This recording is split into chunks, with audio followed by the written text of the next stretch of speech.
சென்னை மற்றும் புறநகர் பகுதிகளில் இரண்டாவது நாளாக விடிய விடிய மழை பொழிந்தது. மேற்கு திசை காற்றின் வேக மாறுபாடு காரணமாக சென்னையில் காலை மற்றும் இரவு நேரங்களில் மழை பொழிந்து வருகிறது. அந்த வகையில் சென்னை மாநகர் மற்றும் புறநகர் பகுதிகளில் இரண்டாவது நாளாக பரவலாக மழை பொழிந்தது. மதுரவாயில், போரூர், கோயம்பேடு, வடபழனி, தியாகராய நகர், நுங்கம்பாக்கம், கிண்டி, வேளச்சேரி, மடிப்பாக்கம் உள்ளிட்ட பகுதிகளில் விடிய விடிய மழை பொழிந்தது.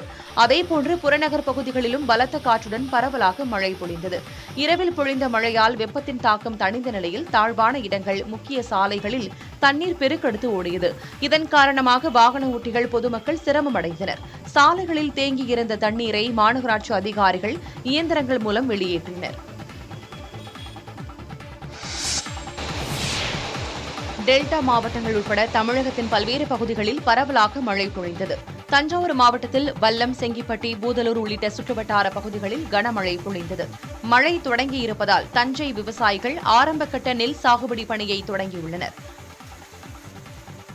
இதேபோன்று பட்டுக்கோட்டை, மயிலாடுதுறை, நாகை உள்ளிட்ட டெல்டா மாவட்டங்களில் இரண்டாவது நாளாக மழை பொழிந்தது.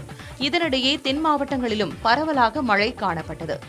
திண்டுக்கல், தேனி, சிவகங்கை ஆகிய மாவட்டங்களில் மழை பொழிந்ததால் மக்கள் மகிழ்ச்சி அடைந்தனர். விருதுநகர் மாவட்டத்தில் இடியுடன் ஆலங்கட்டி மழை பொழிந்தது.